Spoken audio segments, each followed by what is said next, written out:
Welcome, everyone, to this, well, incredibly comprehensive deep dive. Today, we're really embarking on a journey through one single essential work. Lars Brownworth's Lost to the West, the forgotten Byzantine Empire that rescued Western civilization. That's right. And our aim is nothing short of a complete, thorough exploration of this book. Exactly. We're going to delve into pretty much every significant detail, every event, every concept Brownworth presents. You should consider this your ultimate guide, the conversation that gives you a truly exhaustive understanding of Byzantine history as it's laid out in this, well, remarkable source. Precisely. What we have here is a sweeping historical analysis. It's a narrative that stretches across, well, more than a millennium. Over 1,000 years, yeah. From Roman roots all the way to its eventual dissolution. And Brownworth weaves this really rich, intricate tapestry. Our mission today isn't just to appreciate the grandeur of the whole picture. No, not at all. But to meticulously examine each individual thread, understand its characteristics, its placement within the larger design. A key insight we'll be looking for, I think, is how seemingly isolated events actually connect, forming broader patterns, maybe revealing deeper truths about empires rising and falling. Okay, let's begin our deep dive right at the prologue then. Roman roots. Brownworth starts us off vividly, puts us right in AD 324. Constantine the Great, surveying the site of Constantinople, spear in hand, guided, supposedly, by what he believed was a divine voice. Right, the divine voice. And this wasn't like a spontaneous decision. This voice, whether it was an angel or God himself, supposedly instructed him to leave Rome behind. And why leave Rome? Well, you mentioned some reasons. Yeah, Brownworth points to Rome being plagued by malaria, for one. And steeped in this pagan past Constantine wanted to move away from. A clean break, sort of. Exactly. Byzantium offered the promise of a symbolic rebirth, a fresh start. Constantine even supposedly had this dream, right? An old woman transformed into a youthful one. Yes, reinforcing his conviction that this location, Byzantium, was destined to be his new capital. And a key insight here, Brownworth suggests, is how leaders often use these divine or symbolic justifications, to legitimize really radical changes and new beginnings. What's particularly fascinating here is that deliberate departure from Rome's established history, its traditions, even while Constantine was saying, no, I'm the inheritor, the continuator of Rome. Right. It's a bit contradictory. It is. The choice of Byzantium wasn't just practical. It carried this profound symbolic weight. It represented the dawn of a new era, really, the emergence of a Christian empire, but rooted in an ancient Greek city. This act, founding Constantinople, it's an early example of how one decision by one leader can echo down through centuries. Then Brownworth guides us back a bit to Diocletian and his pivotal decision to divide the Roman Empire. Ah, the division. East versus West. East versus West. The Greek-speaking East, the Latin-speaking West. Diocletian, who Brownworth paints as highly pragmatic. Very much so. He strategically kept the wealthier, more culturally vibrant Greek East for himself. He entrusted the Latin West to Maximian. Right. Now, officially, it was still one empire, indivisible. That was the theory. That was the theory. But Brownworth really underscores that this administrative division, maybe seeming a bit arbitrary then, it set the stage for drastically different paths for each half. And incredibly, that division still roughly corresponds to the geographical boundary between Eastern and Western Europe today, doesn't it? It's remarkable.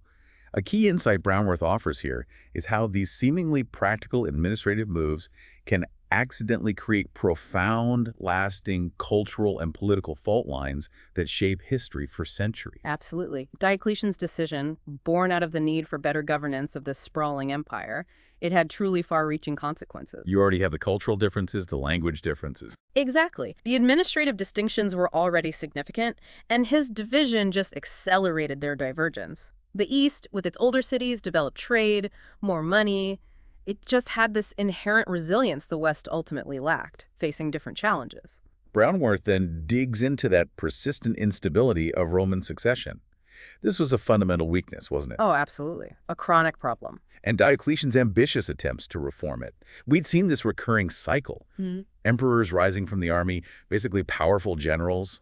Keeping their position by keeping the troops happy. Right. Sharing meals, laughing at their jokes, which, okay, boosts morale. But Brownworth argues it significantly eroded the perceived dignity and authority of the imperial throne itself. Diocletian saw this. He tried to elevate the whole concept of the throne, imbue emperors with this aura of being, well, something more than mortal. trying to create a more stable, respected institution. It was this fundamental tension, right? The need for strong leadership clashing with the lack of a clear, accepted way to pass power peacefully. Precisely. And Diocletian's tetrarchy, his innovative system, 4 co-rulers, 2 senior Augusti, 2 junior Caesars who'd succeed them, that was his direct attempt to fix this instability. Clever idea. On paper. On paper, yes. But as we'll see, it ultimately failed to stop more conflict. Brownworth also draws this compelling parallel with the earlier adoptive emperors. The good emperors. Right, nearly a century of meritocracy. Capable, often childless rulers wisely picking capable successors. A golden age, relatively speaking. But even that system broke down, didn't it? It did. It succumbed to heredity when the brilliant Marcus Aurelius, against probably better judgment, left the empire to his completely unfit son, Commodus. Disaster. Utter disaster. It just highlights that persistent challenge, ensuring competent leadership even when you design clever systems. Next, Brownworth shifts our attention to the rise of Christianity within the empire. Huge Transformation. Monumental. He points out its powerful appeal, especially to the downtrodden parts of society. Yeah, it offered hope where there wasn't much. Hope, divine justice for earthly suffering, the comfort of eternal life. A really stark contrast to the old pagan religion. Which had, let's face it, often vain, capricious gods and a pretty bleak view of the afterlife. Right. This resonates with a key insight Brownworth offers. How new belief systems often gain traction by addressing the unmet spiritual, the emotional needs of a population. That prevailing emotional and spiritual void in the late Roman world, it created exceptionally fertile ground for Christianity's rapid growth. It offered community too, right? Absolutely. A sense of belonging, community, clear purpose, and that comforting promise of a better future.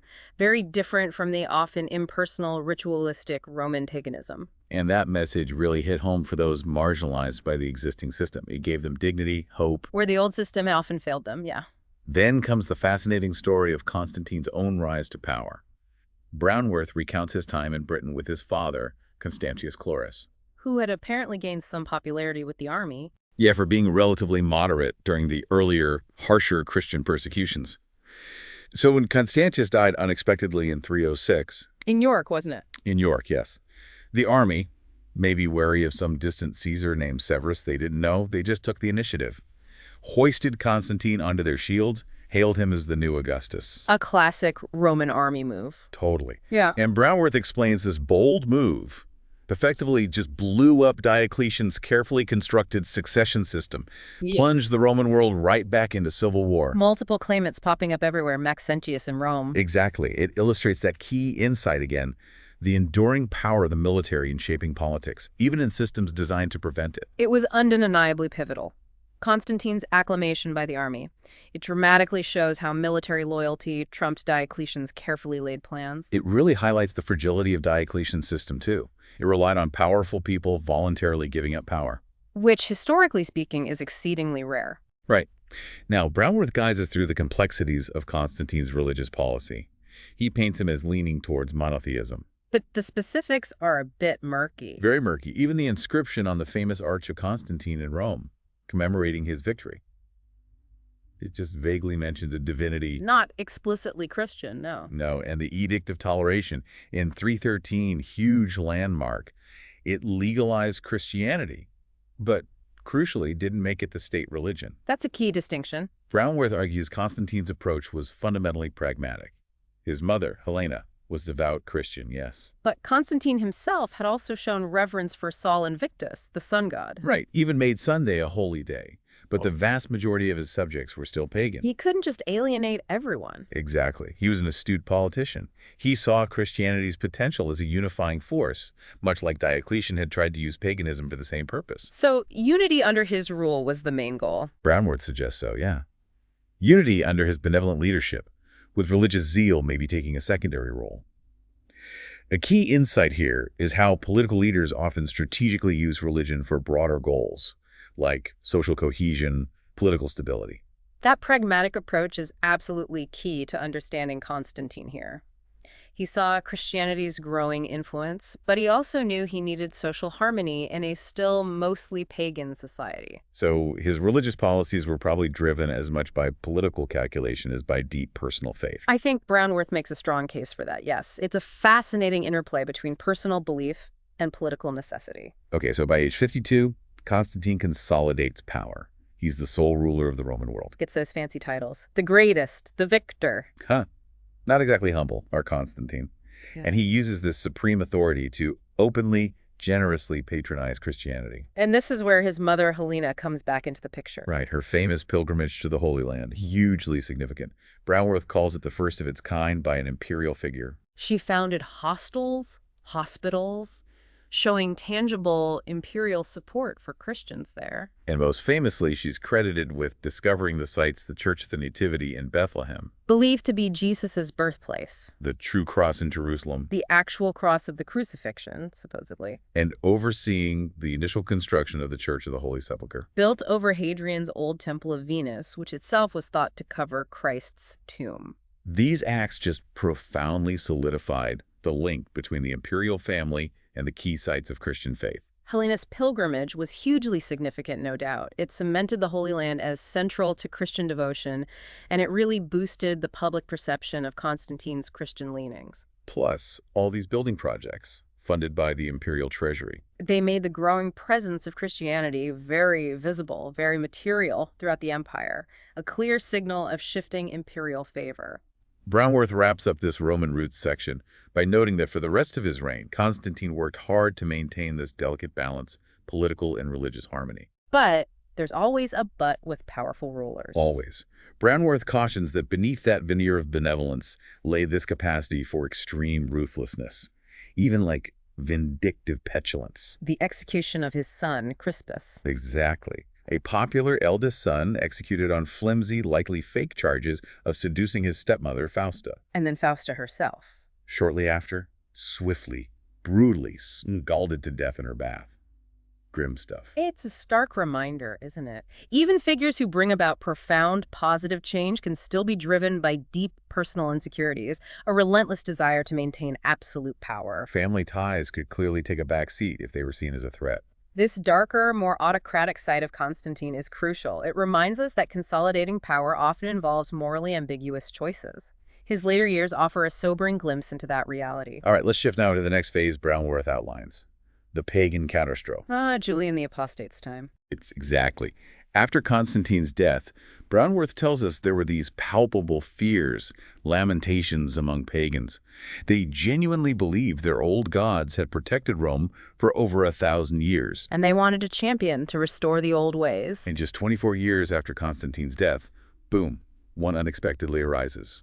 Julian. It is a striking irony, as Brownworth points out, that the last Roman emperor to actively champion paganism was from the very first Christian imperial dynasty. Constantine, for all his focus on Christianizing, apparently gave little thought to succession planning. Seemed more focused on his own elaborate funeral arrangements, actually. Right. This lack of planning led to that awkward, unstable division of the empire among his three sons. Constantine II, Constantius II, Constans. And eventually, through infighting and political maneuvering, Constantius II managed to eliminate most of his family rivals.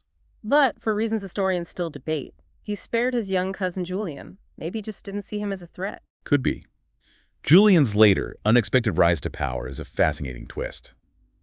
Constantius II, having outlived his brothers, now faced escalating barbarian problems in Gaul. And the persistent Persian threat in the east. He found himself needing capable help. So, reluctantly, maybe desperately, he summons his overlooked cousin Julian to Milan. Hoping maybe Julian had forgotten about Constantius killing off most of their relatives. Maybe hoping education had made him forgiving. It highlights that pragmatic nature of Roman politics, doesn't it?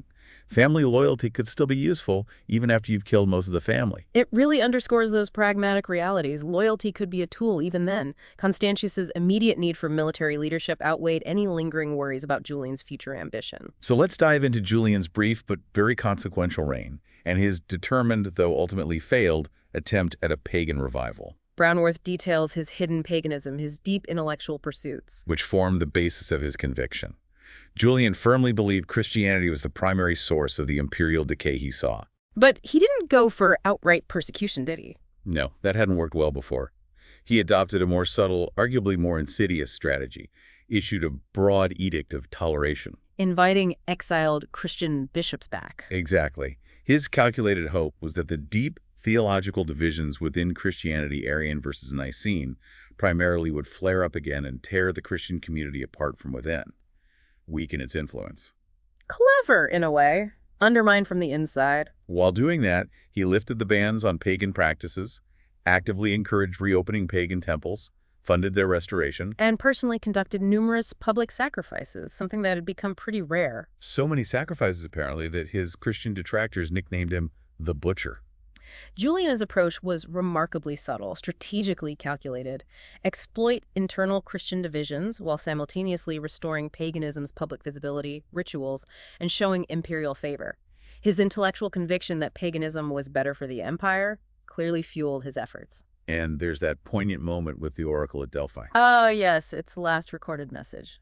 delivering this final, rather melancholic message about its fallen glory, extinguished springs of inspiration. A world moving away from the old ways. Brownworth notes that this message, though Julian didn't know it was the last, serves as a fitting, if accidental, epitaph for his doomed attempt to repaganize the empire. It really encapsulates that sense of a fading era, the irreversible decline of the old religious order against the rising Christian tide. The oracle's message powerfully underscores that sense of an ending, the fading of the ancient ways. It reflects that broader, undeniable shift in the empire's religious landscape. Christianity was clearly gaining dominance, eclipsing paganism, but Julian wasn't deterred by symbols. He then embarked on that really ambitious, politically charged project, trying to rebuild the Jewish temple in Jerusalem. His main motive seems to have been to directly disprove Christ's prophecy about the temple's destruction, right? Undermine Christianity itself. Exactly. But according to contemporary Christian sources, the project was dramatically halted. Miraculous events, supposedly. An earthquake, great balls of fire erupting from the ground. Shattering foundations, terrifying the workers into abandoning the project. Now, miraculous or natural events interpreted religiously. Who knows? Historians still debate it. Regardless, tensions around Julian's religious policies kept escalating. In Antioch, his tactless order to exhume a Christian martyr buried near a pagan temple. Sparked riots, widespread unrest. And then the revered temple of Apollo, outside Antioch, mysteriously burned down. Pagans blamed accidents. Christians saw a divine displeasure. More fuel for the fire, literally and figuratively. These dramatic events really highlight the deep, volatile religious divisions during Julian's brief reign. His attempts to reverse the Christian tie often backfired, alienating Christians further and fueling tensions. That temple rebuilding attempt was especially provocative, wasn't it? Really inflamed religious sensitivities. Finally, in this section, Brownworth turns to the evolving, increasingly dangerous barbarian threat on the frontiers. The whole dynamic was changing. The Germanic tribes, who'd been mostly contained for centuries, were now under pressure from a terrifying new force out of the east, the Huns. Nomadic warriors pushing westward. And this push was forcing Germanic tribes into Roman territory, not just as raiders anymore, but as entire people seeking land, seeking settlement. This unprecedented influx provoked a profound identity crisis within Rome itself. Yeah. How do we integrate them? Can we repel them? It put enormous strain on the empire's already creaking administrative and military structures, pushing it closer to a breaking point.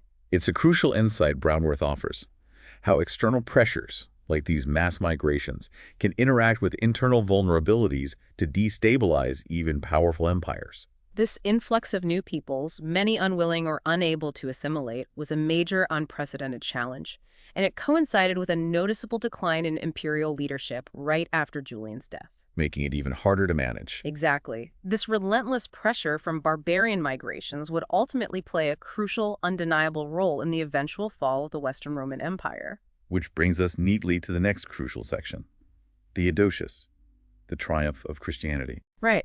And Brownworth immediately highlights that decline in imperial leadership quality after Julian. His immediate successor, chosen by the army, lasted 8 months, suffocated in his tent. Not exactly inspiring confidence. Then came the rather boorish brothers, Valentinian I and Valens, who divided the empire's administration again.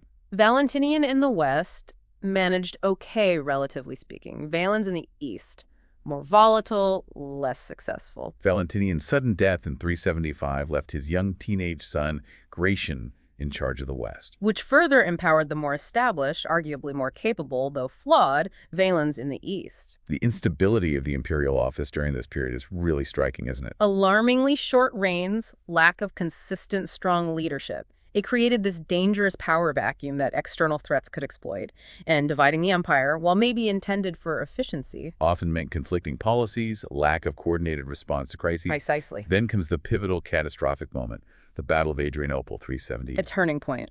Utter disaster. The Eastern Emperor Valens, displaying, as Brownworth puts it, remarkable strategic ineptitude and overconfidence.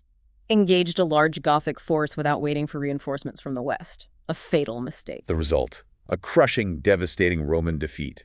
The worst military disaster in over 4 centuries, Brownworth says. It effectively opened the floodgates for barbarian invasion of the East. The victorious Goths just rampaged through the East, even threatened Constantinople itself. Terrified peasants fled, property destroyed, the imperial government basically paralyzed after losing its emperor and much of its army. Into this chaos stepped Theodosius to the first. Brownworth portrays him as energetic, determined, committed to restoring order. He launched a massive recruitment drive immediately. Even enlisting Gothic renegades into the army, a move Brownworth flags as setting a dangerous precedent. Very dangerous. In 382, facing the immediate reality, Theodosius negotiates a peace treaty with the Goths Allows them to settle inside Roman territory in the Balkans. in exchange for military service. But this effectively created a large, semi-autonomous Gothic entity within the empire's borders, a nation within a nation. Some Romans saw the danger, the barbarization of the military. But those concerns were dismissed due to the immediate political realities. Crucially, Brownworth emphasizes these Goths had little incentive to become Roman. They kept their own commanders, language, customs, a semi-autonomous group. And the long-term consequences. Profound. Gothic influence grew, contributing to the push towards the Dark Ages in the West. Theodosius, trying to solve the immediate crisis, maybe unwittingly signed the death warrant of the Roman West. His pragmatic response, while maybe a viable short-term fix, ultimately had devastating long-term consequences, especially for the West. Allowing such a large, unassimilated group to settle and serve under their own leaders fundamentally weakened Roman authority within its own borders, created huge potential for future instability. 382 also saw what Brownworth calls the final triumph of Christianity within the empire. Theodosius falls severely ill in Thessalonica. And gets baptized. Emerges a profoundly changed man, deeply committed to his Christian faith and, significantly, recognizing himself as subject to the spiritual authority of bishops. A huge shift in the emperor's perspective. He now believed it was his duty to restore not just temporal peace, but spiritual unity and orthodoxy. A major obstacle was the persistent Arian heresy. Which, ironically, had enjoyed some imperial support since Constantine. So Theodosius takes decisive action, summons the Council of Constantinople in 381. The Second Ecumenical Council. It formally condemns Arianism, endorses the Nicene Creed, and Theodosius moves firmly against Arians afterwards. Ordering them to surrender their churches to Nicene congregations. And Arian congregations largely disappeared across the empire, except the Goths, who stubbornly remained Arian. Theodosius's personal conversion to Nicene Christianity and his decisive actions had a truly transformative impact. The council solidified Nicene Christianity as the dominant official faith, marking a break from earlier imperial tolerance, even support, for Arianism. While promoting unity among Romans, this stance against Arianism further differentiated the empire from those Arian Goths who would soon dominate the West.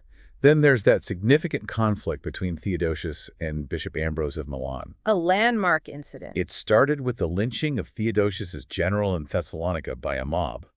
Theodosius, enraged, retaliated with extreme, disproportionate violence, a massacre in the Hippodrome, 7,000 citizens slaughtered. Ambrose was morally outraged, and in a demonstration of the church's growing power, he refused Theodosius' communion, the central Christian rite, until the emperor publicly performed penance for his sin. The fact that this powerful autocratic emperor felt compelled to submit to a church leader, pivotal moment. Absolutely pivotal. It powerfully demonstrates the increasing moral authority of the church and sets a precedent for spiritual authority over secular rulers in the West. It also underscores the depth of Theodosius' own commitment after his baptism. He submitted. Brownworth wraps up this section by pointing to growing internal problems plaguing the empire under Theodosius. The traditional nobility, burdened by heavy taxes for the military and administration, Started fleeing into the clergy or monasteries to avoid them. Both offered tax exemptions. which further drained the treasury, putting even more burden on the poor and working classes, The government tried binding peasants to the land to keep food production up. leading to grinding poverty, near serfdom, curtailing freedom. And Brownworth observes the West seems to have suffered more from these oppressive taxes and hardships, contributing to that growing divide between the relatively stable East and the struggling West. These mounting internal weaknesses, economic disparities, tax burdens, restricted freedom, further destabilized the empire, particularly the West. The flight of the nobility eroded the tax base, oppressing the poor fueled discontent, weakening the whole social fabric. That gap between East and West was becoming a chasm, foreshadowing their different fates. Now we turn to the fall of the West. Brownworth immediately highlights Stilicho.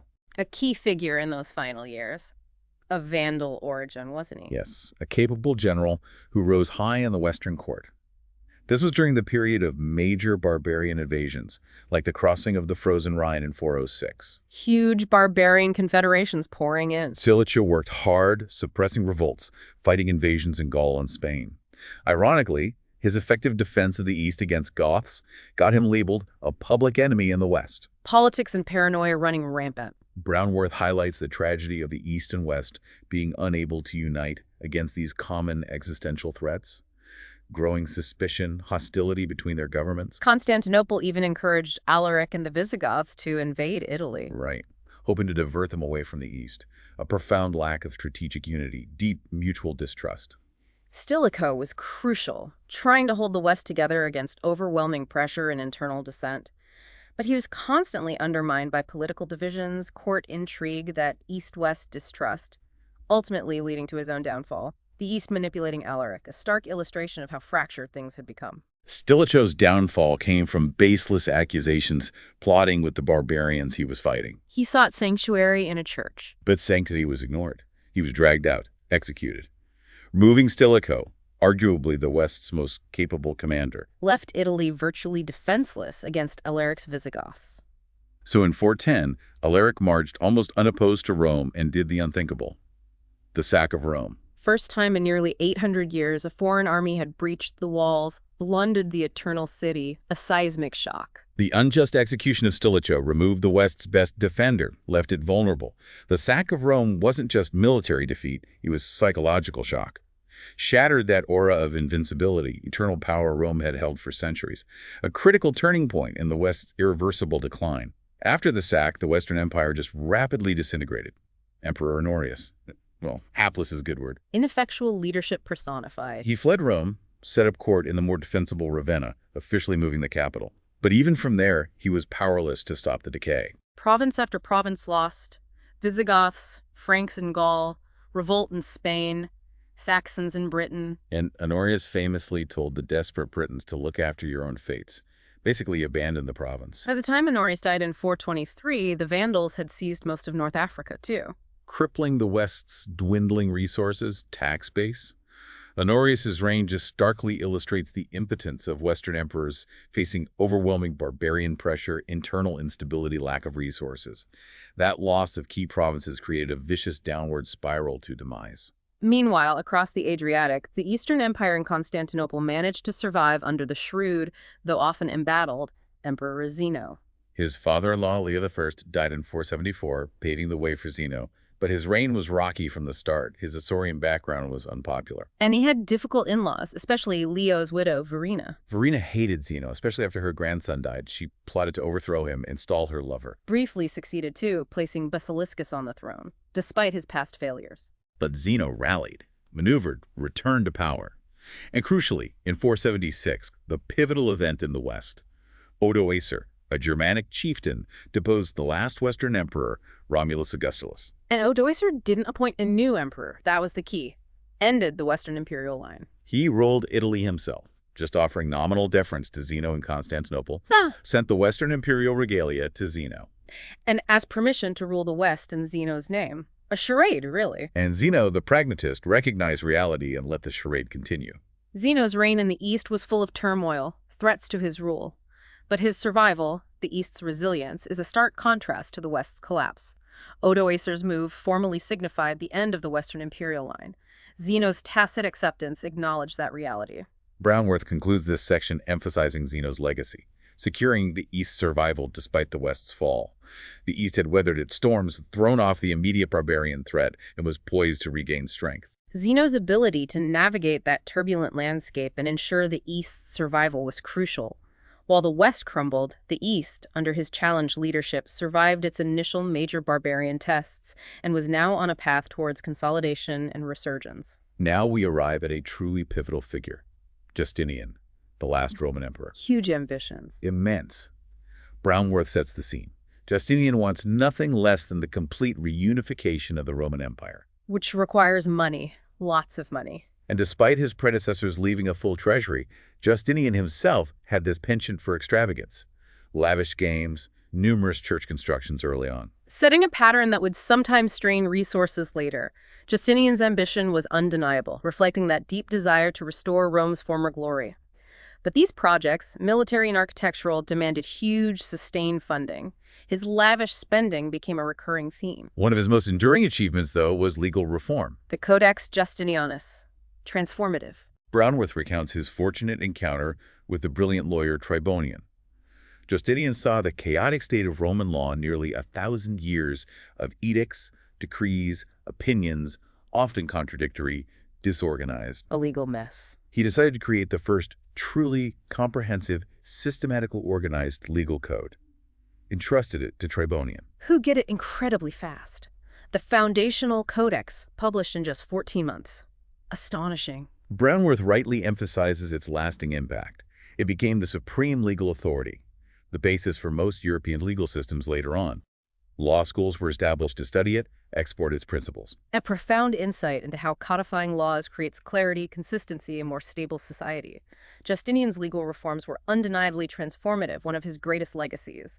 The Codex brought unprecedented order to a complex system. Tribonian's genius and efficiency were key. Then, Brownworth vividly recounts the dramatic Nika Revolt in 532. A massive uprising in Constantinople. Fueled by social unrest, opposition to Justinian's austere rule, and his perceived favoritism towards the Blues chariot faction. The Blues versus the Greens. Huge rivalry. An arrest of supporters from both sides after a race unexpectedly united them against Justinian. In the Hippodrome, 30,000 people erupted. Nika. Conquer! The rallying cry. Justinian reportedly panicked, retreated to the palace, considered fleeing the city. The crowd rampaged, stormed prisons, set fires, burned a hospital. And the aristocracy offered little support. Many had their own grievances with Justinian. It's a powerful insight into the volatility of popular discontent, the importance of public opinion, even in seemingly autocratic regimes. The Nika Revolt was critical. It laid bare the discontent, exposed the fragility of imperial authority against popular opposition. The Blues and Greens uniting showed the depth of anger, a potent reminder of how quickly unrest can challenge power. Then comes the legendary intervention of Empress Theodora. A pivotal moment. As Justinian and his advisors debated fleeing, Theodora, displaying remarkable courage, vehemently urged him to stay. Famously declared, "Royalty makes the best burial shroud." Powerful words. An emperor shouldn't abandon his throne. Her stance was decisive. Justinian stayed, entrusted the suppression to his generals, Belisarius and Narses, Their forces descended on the Hippodrome. and massacred an estimated 30,000 citizens. Brutal repression. Ended the revolt, yes, but left a scar, solidified Justinian's reputation for ruthlessness. Theodora's intervention was instrumental in saving Justinian's throne, maybe the empire itself. Her bravery, her understanding of imperial symbolism, extraordinary. The brutal suppression, while effective short-term, consolidated Justinian's power by eliminating opposition and weakening the nobility. Brownworth highlights those long-term consequences. Consolidated Justinian's power, weakened the nobility, a key divergence from the West, where nobles often challenged kings. Right. Constantinople kept its aristocracy largely in check, maybe fostering slightly greater social mobility based on talent, not just birth, a different trajectory from the West. The suppression had lasting implications for Byzantine society structure. By crushing the revolt and weakening the aristocracy, Justinian maintained more centralized control than Western rulers often could. After the revolt, Justinian embarked on a massive public works program, rebuilding Constantinople. Enhancing his birthplace, Teresium, renaming it Justiniana Prima. Building hospitals, baths, fortifications, bridges, inns across the empire. Rebuilt the Senate House, put up statues commemorating victories, built that massive subterranean cistern for water. But the crown jewel undoubtedly was the Hagia Sophia. Its construction Brownworth calls the architectural marvel of the age. Breathtaking dome, opulent interior, became the enduring symbol of Byzantine power, wealth, engineering, inspired awe for centuries. Justinian's building projects weren't just repairs. They projected power, wealth, determination. Hagia Sophia is the ultimate testament to Byzantine architectural innovation and artistic sophistication under Justinian. Iconic. Vital for infrastructure and economy, too. Then, Brownworth shifts to the military campaigns under Belisarius. First, the swift reconquest of North Africa from the Vandals. Their king, Gelimer, defeated, paraded in triumph in Constantinople. Then, Italy. The goal, reconquer it from the Ostrogoths. Belisarius landed in Sicily but got delayed by a mutiny back in Africa. Shows the challenges of commanding far-flung armies. But he eventually crossed to southern Italy, won rapid victories, famously captured Naples through a hidden aqueduct. Clever, audacious, shocked the Goths.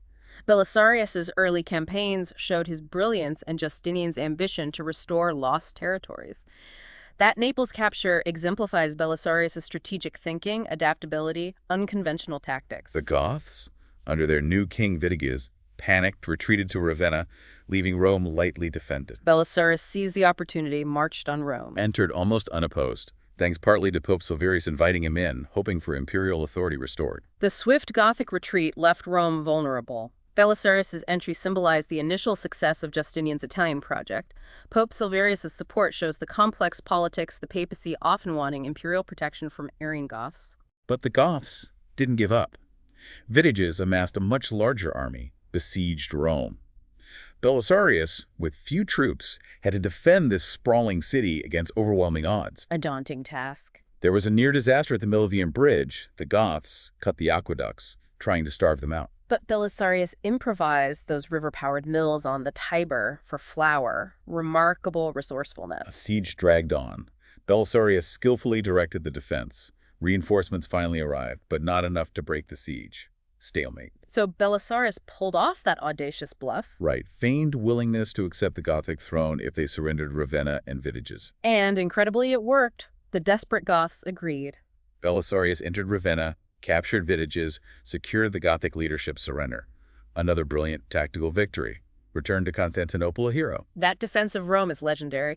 Belisarius's resourcefulness, courage, tactical acumen were crucial. The bluff to take Ravenna shows his cunning diplomacy, too. A well-deserved triumph. But despite Belisarius' success and popularity, Brownworth notes Empress Theodora's growing jealousy and distrust. Justinian, maybe influenced by her, sent the eunuch general Narses to Italy, ostensibly to help, but likely also to watch Belisarius check his power. It highlights that recurring theme. Rulers suspecting even their most loyal, successful subordinates. Fear of usurpation. Theodora's jealousy, Justinian's suspicion. It underscores that unfortunate dynamic in autocracies. Fear of successful individuals. Narses' appointment likely served to monitor and limit Belisarius's prestige. This brings us to a truly transformative event.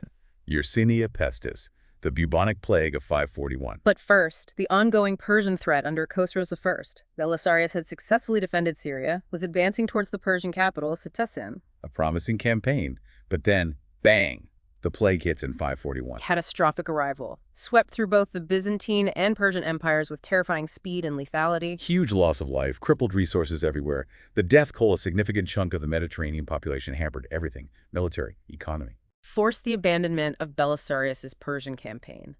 The empire faced a far deadlier enemy, a stark reminder of how natural disasters, pandemics can just derail history. The plague of Justinian was catastrophic. Far-reaching, devastating consequences, millions lost, profound, long-lasting impact on military strength, agriculture, trade, economy, undermined many of Justinian's projects, significantly altered his reign. Its impact on Persia, too, shows how widespread it was. After Belisarius was recalled from Italy, Byzantine fortunes there declined. Justinian made that foolish decision. Splitting command among 5 less competent generals. Divided leadership led to infighting. Lack of coordination weakened the effort. The Ostrogoths, under the capable King Totila, resurged. Undoing much of Belisarius's hard-won progress sadly illustrates how poor leadership can undermine success. Justinian's decision, likely from distress of Belisarius, was a major strategic blunder. Squandered gains, prolonged the costly, ultimately less successful Italian conflict. Then there's that surprising, often overlooked episode. Justinian's opportunistic venture into Visigothic Spain. Driven by the Christian Roman population there, living under Arian Visigoths, saw an opportunity. And he chose the nearly 90-year-old Liberius to lead the expedition. Astonishing choice. But Liberius had remarkable initial success. Aided Athanagild in Visigothic power struggles, conquered Seville, even after Athanagild became king and asked him to leave. Liberius refused, continued campaigning in southern Spain, reconquered a chunk through guerrilla warfare. Unexpected success, but it further stretched the empire's already strained resources. Justinian's Spanish intervention, while initially successful, was pretty minor in the grand scheme. Liberius's effectiveness at his age is fascinating, though. Highlights the value of experience. With resources strained by plague and wars, the empire under Justinian had to prioritize defense over expansion. Population loss meant smaller armies, Relying more on gold bribes, alliances than steel. which increased the vulnerability of the expanded frontiers. In 559, a Hunnic invasion got alarmingly close to Constantinople. Caused widespread panic. Justinian's response: pragmatic, not glorious. Bribed the Huns to leave, incited rival tribes against them, deflected the threat without a major battle. The rest of his reign was relatively peaceful, but a peace bought at considerable cost. The later years saw that shift. Defense over conquest. Relying on diplomacy and money could be effective short-term, but maybe also a sign of underlying military weakness. Belisarius spent his final years in relative obscurity, endured humiliations, accusations, but remained loyal. Justinian died in 565, aged 83, after nearly 4 decades ruling. Brownworth sums up his complex legacy: tireless work ethic, the sleepless one. Vast improvements in government, law, economy, Significant territorial gains, briefly making the Med a Roman lake again. and the unparalleled architectural splendor, culminating in Hagia Sophia. Justinian's long, impactful reign left an indelible mark. His dedication, reforms, military aims, building projects, the zenith of early Byzantine power, influence, culture. His legacy is still studied, debated today. We now transition to Byzantine Twilight, the period after Justinian. Brownworth describes a decline in the middle-class merchants, industrialists, small landowners. Disrupted by wars, uprisings which hampered trade. Farmers faced hardship, natural disasters, heavy-handed seizure of produce by officials, led to debt, growing serfdom. Small farms disappeared, absorbed by big aristocratic landowners. This eroded the tax base. Meanwhile, the powerful aristocracy got tax exemptions, worsening the government's finances. So the government imposed increasingly severe taxes on the remaining population. Diminishing returns fueled discontent. Emperors became focused on survival, maybe ignoring citizens' complaints. A clear shift from Justinian's era. The period after Justinian saw the gradual but undeniable start of a long-term decline. Erosion of the middle class, consolidation of power by the aristocracy created persistent social economic challenges, weakened foundations, growing internal tensions. Brownworth also notes a slowing of arts and sciences. Fewer resources for lavish buildings, leisurely inquiry. Focus shifted to basic survival, defense. Justinian's diplomatic skill was often replaced by his successor's reliance on war. Ruinous conflicts the empire could ill afford. And for rural people, hardship came regardless of the army's uniform. Eroded loyalty to distant rulers in Constantinople. It shows how prolonged conflict, economic hardship can stifle culture, intellectual life. As the empire entered this twilight, priorities shifted from culture to military defense, economic survival. Constant warfare, rural hardship eroded the social fabric, diminished loyalty to the center, decline in patronage reflects dwindling resources, preoccupation with threats. The reign of the brutal, incompetent Emperor Phocas marks a particularly dark chapter. Growing discontent, military failures, loss of territory, rumors of divine disfavor spread. His regime persecuted opponents, emptied the treasury with lavish spending, led to civil unrest, And created the opening for Heraclius. Phocas's reign was a nadir. Incompetence, brutality, failure. His misrule created instability, providing the catalyst for Heraclius's rise, offering hope for better governance. The rise of Heraclius and the epic struggle against Persia mark a dramatic turning point. Heraclius sailed from North Africa, overthrew Phocas. But his early reign saw devastating Persian successes.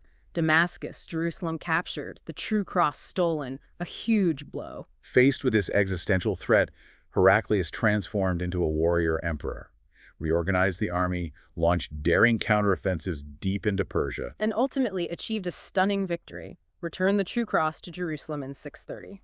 But the long, brutal war exhausted both empires, leaving them vulnerable. It shows how crises can be overcome by strong leadership, but also the lasting costs of war. Heraclius' early reign was dramatic brink of collapse to triumphant victory. His leadership was crucial. But the costly war left both empires severely weakened, dangerously exposed to the unforeseen forces about to emerge from Arabia. Then came the unforeseen, epoch-making emergence of Islam, erupting from Arabia with astonishing speed and power. Brownworth details the rapid Muslim conquests. Syria, Palestine, Egypt swallowed up. Fall of Alexandria in 642 was devastating, lost Egypt's vital grain supply. The aging Heraclius, drained by war and personal tragedies, declined. His reign also marked by controversy over his incestuous marriage to his niece Martina. He died in 641, leaving the empire diminished, but having played a crucial role in withstanding the initial Islamic onslaught. Arguably preventing a swift takeover of Europe, it underscores history's unpredictability, how new forces reshape everything. The rise of Islam was a new, formidable challenge. Swift loss of key territories like Egypt crippled the empire. Heraclius' final years were tragically overshadowed, but his earlier victories against Persia did inadvertently buy Europe time. Now we move into the Age of Invasion, dominated by external threats. Brownworth starts with the crucial Arab sieges of Constantinople. The city became the main obstacle to Arab expansion into Europe. The first major siege, 674-678, saw the invention and use of Greek fire. By Callinicus of Heliopolis, devastating incendiary weapon against ships, led to a decisive Byzantine naval victory, crippled the Arab fleet. The second major siege, 717-718, under Leo III. Greek fire again proved effective. Plus, vital help from the Bulgars weakened the Arab land forces. Another major Byzantine victory, securing Asia Minor for the time being. These defenses show the importance of location, technology, alliances for survival. The Arab sieges were critical junctures for Byzantium in Europe. The successful defense, thanks largely to Greek fire and alliances, prevented rapid Islamic conquest of southeastern Europe, buying centuries of relative stability. But the aftermath was devastating. Horrendous losses, territory, population, prosperity. The empire shrunk, largely confined to Asia Minor and parts of the Balkans. Poorer, weaker than the caliphate? Psychologically impacted too. Loss of confidence, vulnerability, and against this backdrop. Brownworth introduces the rise of the iconoclast controversy, a major internal upheaval. The sustained Arab attacks took a heavy toll. Smaller, less prosperous, Byzantium felt insecure. Iconoclasm can be seen partly as a response seeking divine favor, purifying religion in face of perceived divine displeasure. The iconoclast controversy, early 8th to mid-9th centuries, began with Emperor Leo III believing icon veneration displeased God, caused imperial misfortunes. Led to iconoclasm destroying images and persecuting iconophiles, those who venerated icons. Fierce resistance, especially from monks. Constantine V, Leo's successor, prosecuted iconoclasm even more fiercely. Temporary restoration under Empress Irene, who called the Second Council of Nicaea in 787 to condemn iconoclasm. But Irene became unpopular, was overthrown, iconoclasm returned under later emperors. Finally abandoned for good in 843, triumph of the iconophiles. But the controversy deeply divided society, strained relations with the papacy, diverted resources. Iconoclasm was protracted, divisive, religious, political, cultural ramifications, fractured society, caused persecution, strained East-West church relations. Its end reaffirmed traditional Byzantine practices, shaped Orthodox theology. During the same turbulent time, a new threat emerged in the Balkans. The Bulgars. Under the aggressive Khan Krum, they posed an increasingly deadly challenge to the northern frontiers. Krum won major victories, culminating in the defeat and death of Emperor Nicephorus I in 811. The legend of Krum using Nicephorus' skull as a drinking cup. Gruesome symbol of Bulgar triumph. The Bulgar kingdom kept pressure on Byzantium for decades, shows the constant struggle on multiple fronts. The rise of the Bulgar kingdom was a serious, persistent threat. Krum's aggression and victory over Nicephorus underscore Bulgar strength and Byzantine challenges in maintaining territory. Meanwhile, in the West, dramatic transformations. Brownworth recounts the rise of the Franks under Charles Martel, Pepin the Short. The papacy, threatened by Lombards in Italy, increasingly looked to the Franks for protection. A crucial alliance formed. Culminated in 800.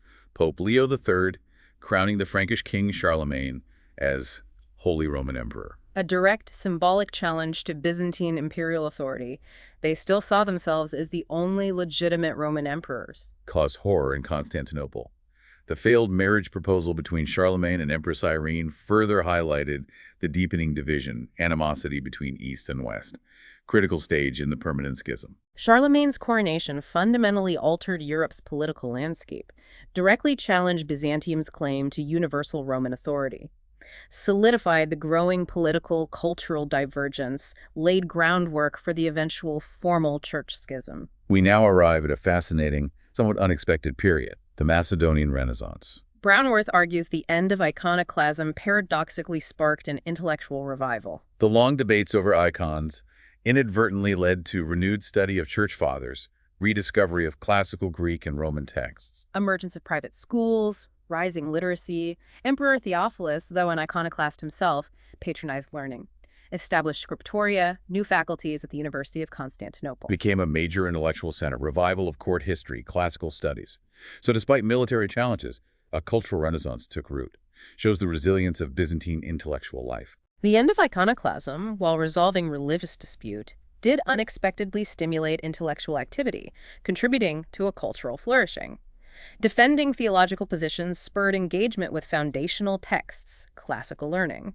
The Macedonian dynasty built on this, ushering in a golden age. Emperor Theophilus himself is portrayed as surprisingly accessible, engaged, took personal interest in his subjects' well-being, fair treatment. Maintained high public visibility, concern for justice, participated in chariot races.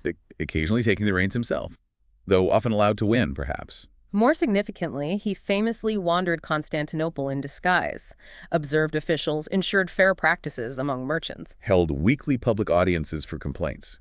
Showed commitment, in principle, to justice for all. Brownworth relates anecdotes illustrating this personal involvement. Offers an interesting glimpse of an emperor connecting with his people. Theophilus's reputation as accessible is unusual for Byzantine emperors. His public participation, efforts overseeing justice, suggest a ruler perhaps more attuned to subjects' concerns than some aloof predecessors. These stories, factual or legendary, paint a picture of an emperor valuing that connection.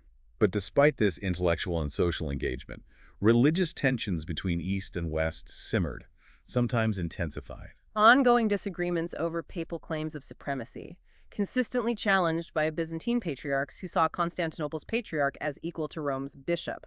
Fundamental difference. Plus, increasing missionary competition, especially converting the Slavs. Rivalry between Patriarch Photius and the Pope. Differing approaches of Cyril and Methodius. Further exacerbated the theological-ecclesiastical divide. Foreshadowed the Great Schism. Persistent disagreements over papal authority, missionary rivalries widened the chasm between Eastern and Western Christianity. Conflicting claims, different theologies, liturgical practices created increasing estrangement, mistrust, ultimately leading to formal separation. The rise of Basil the Macedonian is remarkable, almost improbable. Born a rough Armenian peasant, rose through imperial service via physical prowess, shrewd maneuvering. Gained favor with the dissolute Emperor Michael III, the drunkard. Impressed him as a horseman. Won a famous wrestling match against a Bulgarian champion. Despite warnings about Basil's ambition, the easily swayed Michael made him co-emperor. Then, in 867, Basil orchestrated the assassinations of Michael's uncle Bardas, and then Michael himself. Seized sole power. Brownworth emphasizes this unlikely violent ascent marked the start of a new golden age, the Macedonian dynasty. A powerful example of how humble origins through talent and ambition and ruthlessness could lead to the top in Byzantium. Basil's dramatic, violent rise shows the social mobility possible, albeit often through ambition and ruthlessness. Despite humble origins, he proved capable, energetic, laid groundwork for the Macedonian dynasty's success, ushering in stability and resurgence. Once in control, Basil focused on restoring Constantinople's grandeur, which Brownworth notes had fallen to disrepair. Massive refurbishment of churches, public monuments, extensive, costly work on the imperial palace, lavish decorations. His most significant architectural project, the magnificent Nea Ecclesia New Church, opulent, intended to rival Hagia Sophia. Brownworth highlights Basil's focus on this. He prioritized its completion over sending aid to besiege Syracuse in Sicily, the last major Byzantine stronghold there. Syracuse fell to the Arabs, a loss underscoring ongoing vulnerabilities despite Basil's efforts to project renewed strength. That choice symbolic grandeur over strategic necessity is revealing about imperial priorities. Basil, I understood symbolic importance, invested heavily in projects enhancing prestige. Ecclesia showcased Macedonian power, piety. But prioritizing it over Syracuse highlights the complex choices rulers faced, balancing symbolic power with pressing strategic needs. Leo VI the Wise, Basil's son and successor, faced challenges regarding succession due to his father's later erratic behavior, bouts of apparent insanity. Strained their relationship. Leo was even imprisoned by his suspicious father at times. Basil's death in 86, reportedly a hunting accident, finally let Leo take the throne. Leo, unlike his father, was primarily intellectual, focused on legal, administrative reforms. His key achievement, revising and translating Roman law into Greek, the Basilica. Aimed to create a more accessible legal framework for the Greek-speaking Byzantine world. Shows the diverse talents emperors could have. Leo VI, despite challenges under his father, was intellectual, committed to legal reform. The Basilica was a major achievement, updating and Hellenizing complex Roman law, making it more applicable. Externally, Leo VI's reign saw relative peace on the Bulgar border after Khan Boris converted to Christianity, a momentous event for the Balkans. But Boris abdicated, his son Vladimir tried a pagan revival. Boris forcibly intervened, deposed his son, installed his third son, Simeon. Simeon, educated in Constantinople, initially raised hopes for good relations, but he'd later become a major antagonist. In the east, renewed conflict with Arabs led to losses. Most notably, the definitive loss of Sicily in 902. Last major Byzantine stronghold in the west. Shows ongoing pressures on multiple frontiers. Despite peace on the Bulgar front after Boris's conversion, Leo VI faced challenges. Renewed Arab conflict, loss of Sicily. The complex relationship with Simeon's Bulgaria would also be key later. A major controversy for Leo VI was securing a male heir.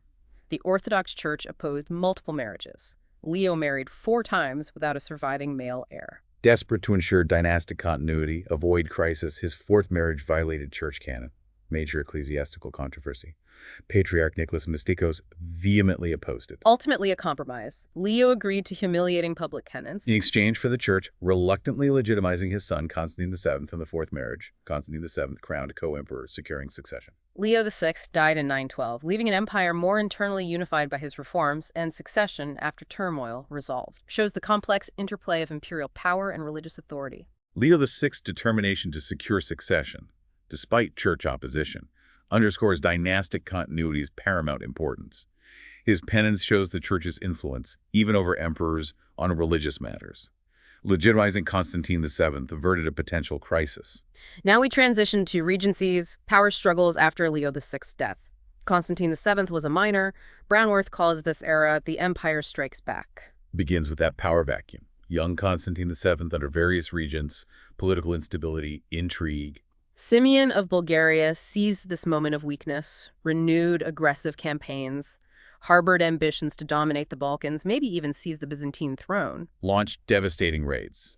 Relentlessly sought recognition as Emperor of the Bulgars. Amidst this turmoil, Romanus the Sex Lecapenus emerged. Initially, Constantine VII's protector, gradually consolidated power, became co-emperor, effectively overshadowing the legitimate heir for years. Simeon's wars continued for decades. Intense conflict, shifting alliances. Only after Simeon's death in 927 was a more lasting peace made with his son Peter. Illustrates challenges during weak rule, threat of ambitious neighbors. Constantine VII's regency created a power vacuum Romanus Lecapenus exploited. Simeon's renewed aggression highlights the persistent Bulgar threat, complexities of Balkan diplomacy. Romanus's rise sidelined the legitimate heir for a long time. The subsequent reign of Romanus II, Constantine VII's son, Brownworth says he was more into pleasure, hunting than administration. But the state saw stability, even prosperity, largely due to his capable chief advisor, the eunuch Joseph Bringas. Under Bringas, arts and sciences flourished, economy boomed. Empire had military successes in the east under generals Nicephorus Phocas and John Zimisces. Crucially, they reconquered Crete, a major strategic victory. Shows even disengaged rulers can succeed with competent advisors, generals. Romanus II's reign highlights the role capable advisors, commanders could play, even if the emperor was less involved. Successes under Bringas, Phocas, Zimisces underscore continued strength of Byzantine military administration. After Romanus II's unexpected death in 963, Nicephorus II Phocas, the popular general who retook Crete, became dominant. Military brilliance earned him admiration. The widowed Empress Theophano, ambitious herself, secretly invited him back to Constantinople, ostensibly to protect her young sons from Joseph Brengus, who was trying to grab power. Brengus saw the threat, tried to stop Nicephorus entering Constantinople, tried political maneuvers, even tried getting John Tzimisces, Nicephorus's own lieutenant, to betray him. Failed. Nicephorus proclaimed emperor by his soldiers. Brengus surrendered, exiled. As emperor, Nicephorus II continued successful campaigns against Arabs in the east, pushed into Syria, captured Aleppo, Cyprus. Solidified Byzantine power. But despite military triumphs, he grew unpopular at home. Abrasive personality, attacked church wealth for military funds, heavy taxes, alienated people. Paranoid, isolated in the palace. Tragically, his wife Theophano had an affair with John Tzimisces. They plotted, assassinated Nicephorus in 969.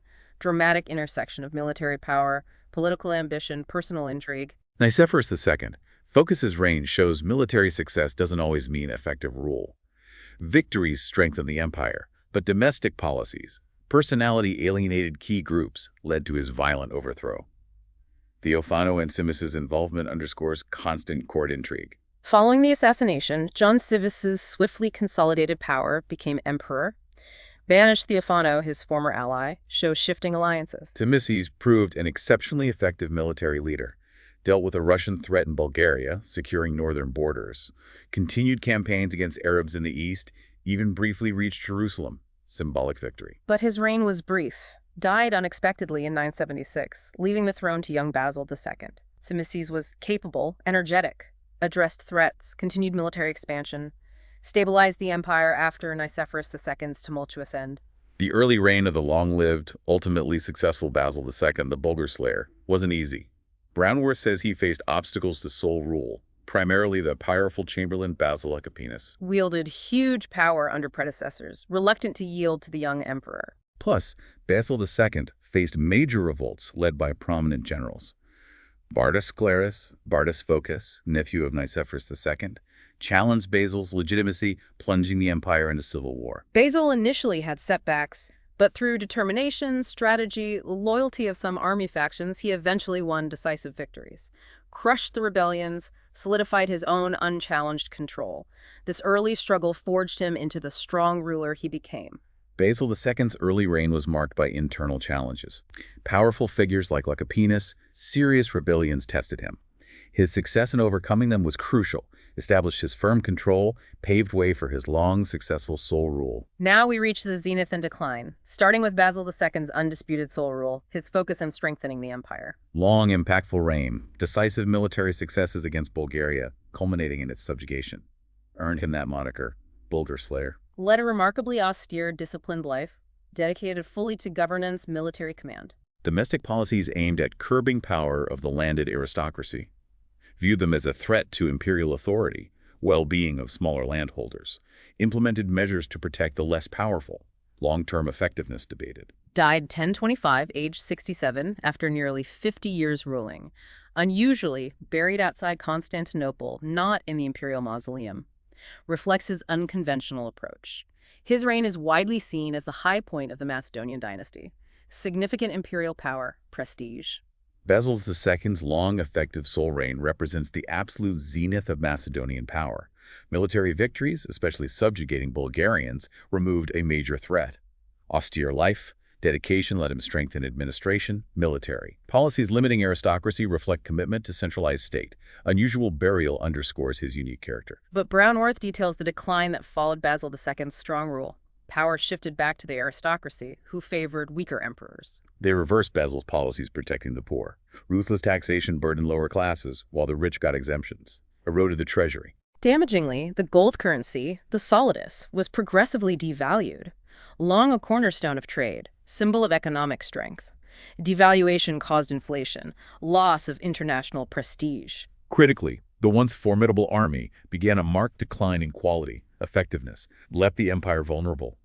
This rapid shift after such strength is a cautionary tale about imperial fragility. The period after Basil II marks a clear turning point. Aristocracy's resurgence undermined his reforms, weakened central government, economy, military.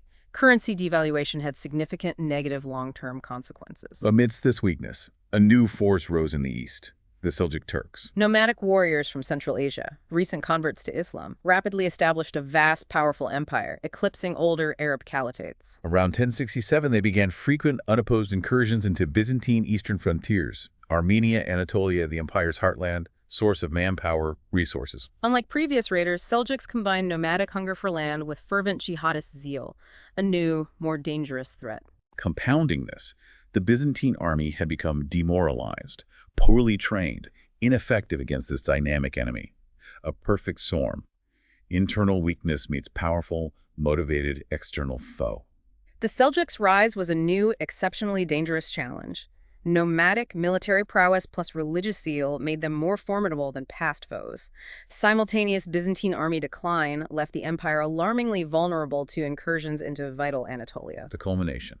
The disastrous Battle of Manzikert, 1071. Emperor Romanus the Fount, Diogenes, led a large army to confront the Seljuks in eastern Anatolia. Ill-fated attempt. Combination of poor strategy, internal divisions, Seljuk tactical skill under Alp Arslan led to devastating defeat. Emperor captured, humiliation. Aftermath was catastrophic, triggered intense civil war, political instability, further weakened resources, defense, effectively opened the floodgates for large-scale Turkish settlement throughout Asia Minor. Loss of this vast, crucial territory had profound, irreversible consequences. Fundamentally altered the demographic political landscape, decisive turning point in Byzantium's long decline. Brownworth emphasizes how one defeat fundamentally altered an empire's course. Manzikert was truly cataclysmic. Loss of army, capture of emperor led to internal turmoil, opened way for permanent Seljuk settlement in Anatolia. Loss of its heartland was an irreparable blow, significantly accelerating decline. This crisis paves the way for the Komneni recovery. Starts with Alexius the Comnenus taking the throne in 1081. From a prominent aristocratic family, a class Macedonians had often suppressed. Alexius had a strong military reputation, seized power in a coup. But his army was largely foreign mercenaries, who looted Constantinople upon entering. Inauspicious start highlights reliance on foreign troops in a weakened empire. Alexius I's rise began a new, ultimately successful dynasty, but he inherited a state facing severe challenges. Shattered army, devastated economy, aggressive enemies. Relying on mercenaries provided immediate strength, but also problems, like the looting. Most immediate threat: Normans in the Balkans under Robert Guiscard. Having conquered southern Italy, Sicily, they turned towards Byzantium, besieged Durazzo. Alexius deployed mercenary armies, but they were largely ineffective against Norman knights. Significant defeat at Battle of Durazzo, 1081. Despite Varangian Guard's bravery, Normans occupied parts of the Balkans, shows continued Western vulnerability. The Norman invasion was a serious immediate threat. Durazzo defeat was a setback, highlighted Byzantine military limits, allowed Normans a Balkan foothold. Varangian bravery wasn't enough. Facing this, Alexius proved resourceful, astute, recognized military limits, used varied counter-strategies, continued using mercenaries, mixed results, forged crucial alliance with Venice. In exchange for significant trade privileges with long-term economic consequences, Venetians provided needed naval support. Venetian fleet blockaded Bohemond, Guiscard's son, disrupted supplies, hindered operations. Normans eventually suffered exhaustion, logistical problems, internal dissent after Guiscard's death. Combined with Alexius's diplomacy and Venetian navy, this led to gradual Norman withdrawal, temporarily eased the threat. Shows Alexius using both military and diplomatic tools. Alexius asserts ability to counter Normans, shows his statecraft skills. Pragmatic Venice alliance, though costly economically, secured vital naval support Byzantium lacked. Exploiting Norman weaknesses, divisions also key to their withdrawal. Then the unexpected, transformative event, the First Crusade. Alexius had appealed west for limited aid against Seljuks' trained mercenaries, utterly unprepared for massive, undisciplined, zealous crusader armies arriving. Tens of thousands. Recognizing the potential danger, Alexius insisted their leaders swear oaths of allegiance, promised to return any reconquered Byzantine lands. Led to immediate distrust, suspicion. Crusaders often saw Byzantines as devious. Byzantines saw Crusaders as unpredictable hordes. Despite tensions, Crusaders won significant victories against Seljuks, established Crusader states in the Levant. Alexius took a pragmatic approach, limited support, focused on securing Byzantine interests, getting territories back. But Bohemond proved treacherous, seized Antioch for himself, didn't return it. Further exacerbated strained relations. a new, complex chapter in Byzantine-Western relations. The First Crusade was complex, paradoxical. Alexius wanted limited help, got huge independent armies creating new challenges. Establishment of crusader states, especially Bohemond taking Antioch, became major friction points, fueled long-term mistrust. Years after the First Crusade saw continued conflict, tension with crusader states. Bohemond, despite treachery, later allied with Byzantium against Turks' shifting alliances. But cooperation dissolved into renewed hostility. Bohemond launched a new offensive against Byzantium, led to his defeat, imprisonment by Alexius. Despite this victory, Western crusaders often blamed Byzantium for their own failures in the Holy Land, fueled growing animosity. Aftermath saw steady deterioration in Byzantine-Western relations. Mutual suspicion, conflicting ambitions in Levant, crusader resentment over perceived lack of support. Bohemond's aggression highlights enduring Norman threat, complex relations with crusader principalities. By the end of his long reign, Alexius I had significantly improved Byzantium's military diplomatic position, repelled Normans with Venetian help, established stability, empire more unified, regained some prosperity, loyalty. Brownworth briefly covers his successors. John II, Comnenus the Beautiful, Manuel for Comnenus. Continued imperial recovery, military successes in Balkans against Turks. Asserted Byzantine authority over crusader states. Manuel I, ambitious, projected power east and west. The reigns of John II and Manuel continued Comnenian efforts to restore power. Military successes, asserting influence over crusader states, show relative strength, assertiveness. Manuel I's ambition reflects desire to reassert Byzantium's historical role as major Med power. But this recovery had growing problems. Byzantium's reputation in the West worsened, especially after the failed Second Crusade. Unfairly blamed on Byzantine duplicity, alleged Muslim alliances, overlooking crusader mistakes. Conflict with Venice flared up again under Manuel I. Arrest of Venetian merchants led to Venetian retaliation war, exposed Byzantine naval weakness. War ended unexpectedly. Plague hit Venetian ships, forced withdrawal. Pyrrhic victory for Byzantium highlighted naval weakness. Alexius I's death in 1118 ends this phase. Despite Comnenian successes, East-West tensions festered. Failed Second Crusade, conflict with Venice highlighted vulnerabilities, Alexius I's legacy, successful survival, recovery, but fundamental divisions remained unresolved. Now a more turbulent period. Swords that drip with Christian blood, weakening after Manuel I's death in 1180. His successor, young, incompetent son Alexius II regency under unpopular Latin mother Maria of Antioch. Growing resentment of Western influence at court. Instability created opening for Andronicus Comnenus. Charismatic but ruthless figure, seized power violently. Manuel I's death was a turning point. Renewed instability, weakened authority, incompetent successor, unpopular regency created vacuum, Andronicus exploited. Resentment of Westerners fueled the political climate. Andronicus I's reign, 1183-1185, began with popularity. Hopes he'd restore order, but quickly descended into paranoia. Brutal purge of aristocracy, eliminated rivals, consolidated rule through terror executions. Reign of fear created resentment, opposition. Adding to woes, Norman invasion force sacked Thessaloniki, Empire's second city. Huge destruction. External humiliation eroded support. Tyrannical, ineffective rule led to his violent overthrow, brutal execution in 1185, plunged empire into further chaos. Stark example of promise devolving into tyranny. Andronicus I's brief, brutal reign warns about unchecked power, descent from acclaim to oppression.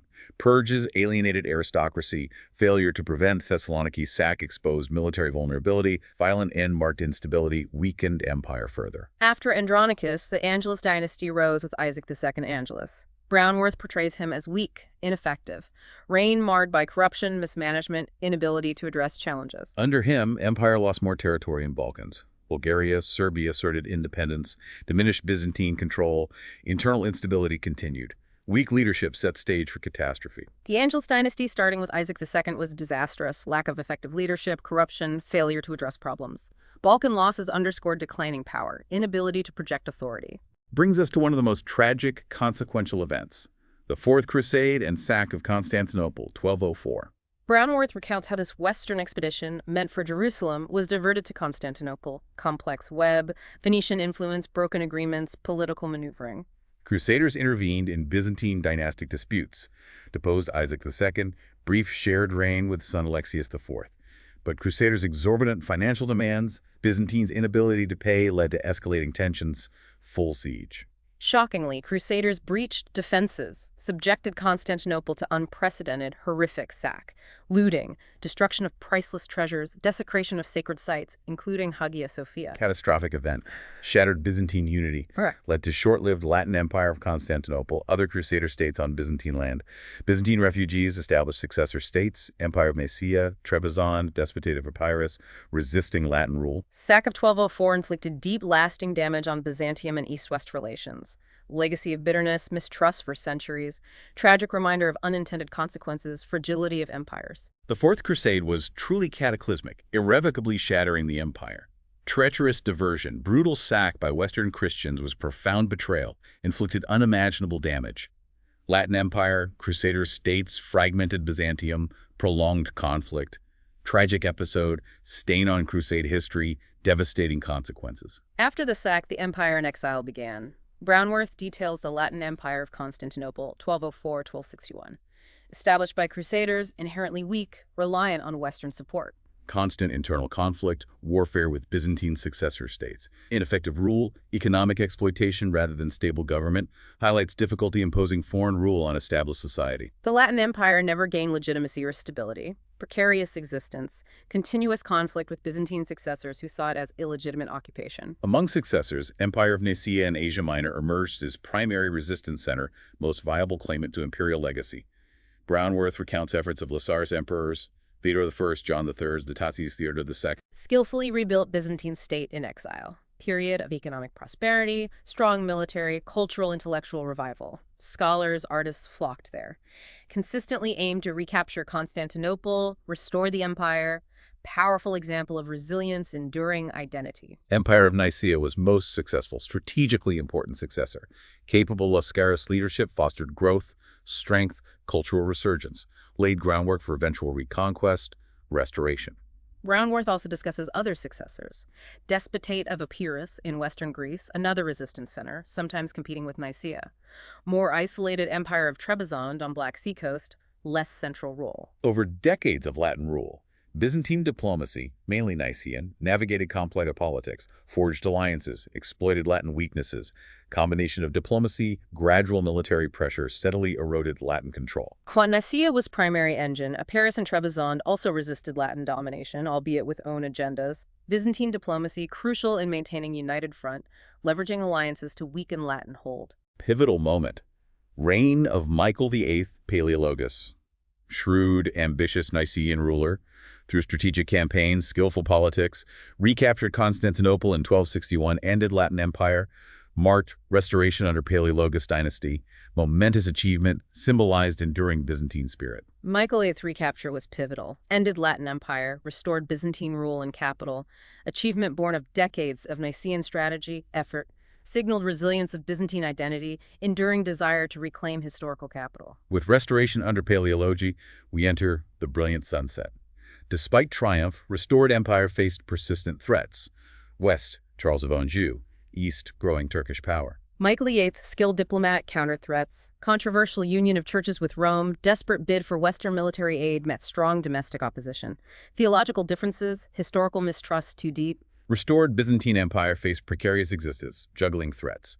Michael VIII's diplomacy, including unpopular union, highlights difficult choices emperors face for survival in hostile environment. Internally, late Byzantium plagued by debilitating weaknesses. Economy decline, reliance on Italian trade, Venice, Genoa, on unfavorable terms. Political fragmentation, frequent civil wars, like John Cantacuzenus's, weakened central government, diverted resources. Social unrest, class conflict grew, fueled by hardship, injustice. Byzantine military dwindled in size, effectiveness, relied on expensive, unreliable mercenaries.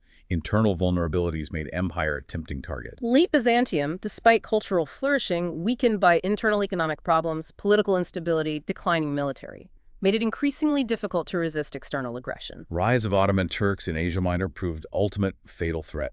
Started small, gradually, relentlessly encroached on Byzantine territory in Asia Minor, Balkans, series of decisive victories against outmatched Byzantines. Despite desperate Byzantine appeals west for aid, pleas often ignored. Hampered by religious differences, legacy of past betrayals, Fourth Crusade. Ottoman emergence, expansion posed existential threat, sustained military successes, strategic encroachment, choked empire of resources, territory. West's failure to help underscores deep divisions in Christendom. Reign of Manuel II Palaeologus, poignant episode. Recognizing dire situation, undertook extensive diplomatic missions west, personally appealing for aid against Ottomans. Achieved temporary reprieve due to internal Ottoman conflicts, but respite was short-lived. Manuel II's desperate journeys highlight Byzantium's precarious position, reliance on neighbors' shifting politics. Respite only delayed the inevitable. Final decades. Desperate struggle against inexorable Ottoman advance. Sultan Mehmed II, the Conqueror, determined to capture Constantinople. Byzantines, under valiant Constantine Zelef Palaeologos and Genoese expert Giovanni Giustiniani, mounted heroic defense, relied on Theodosian walls. But Ottomans had technological advantage. Powerful new cannons breached walls. After grueling weeks-long siege, Ottomans stormed city, May 29, 1453. Emperor Constantine VII had died fighting. Fall of Constantinople. Definitive end of Byzantine Empire after 1,123 years. Shock waves through Europe shifted global power balance. Fall of 1453 was tragic culmination. Despite heroic defense, empire succumbed to Ottoman forces technology. Constantine VII's death marked symbolic end, profound turning point. We conclude with the Eternal Emperor, the aftermath. Brownworth describes desolation, shock in Constantinople. Divine liturgy silenced and Hagia Sophia became mosque. Refugees scattered, carrying culture, memories. Legends arose. Priests disappearing into Hagia Sophia walls. Constantine VII turned to stone, awaiting Christian reconquest. Turkish perspective. Mehmed II claimed Byzantium's mantle. Crescent moon on flag commemorates Conquest Day. Fall was cataclysmic. Profound, lasting impact on former Byzantine lands. Orthodox consciousness. Sorrow. Enduring legends of hope for restoration. Brownworth notes Byzantium's fading memory in the West. Contributions overlooked, underestimated. Term Byzantine got negative connotations. Complexity, duplicity. Gross mischaracterization. In this historical amnesia, West lost valuable lessons. Byzantium's balance of church-state, synthesis of faith reason, legacy of stability in volatile region for over a millennium. West largely forgot Byzantium's crucial role preserving classical culture, knowledge, bridging antiquity renaissance, shielding Europe from Eastern invasions. Negative Byzantine term disservices its rich history, contributions. Finally, epilogue. Byzantine Embers emphasizes the enduring legacy, preservation, transmission of classical culture, influence on law, art, architecture, religion, role as shield for Europe, importance of remembering this lost empire. Despite its fall, Byzantium left indelible mark on Western civilization. Cultural, intellectual contributions, strategic importance deserve remembering, study, appreciation for their profound impact. And that brings us to the end of this, well, truly exhaustive deep dive into Lars Brownworth, Lost to the West. We've journeyed through over 1,000 years, unpacking virtually every twist, turn, key figure Brownworth presents. We really hope you've had numerous aha moments, gained a truly comprehensive understanding of this fascinating, complex, often overlooked empire. Byzantine history, as we've seen, is incredibly rich, nuanced. We strongly encourage you to delve further into Brownworth's book, explore other sources. Yeah, absolutely. This incredibly detailed deep dive ultimately raises a profound question for you, the listener. How does gaining a more complete, nuanced understanding of Byzantium, this bridge between East and West, this resilient empire, how does that fundamentally reshape your perception of Western history, and indeed your understanding of our own interconnected world today? It's definitely something to think about long after our conversation ends.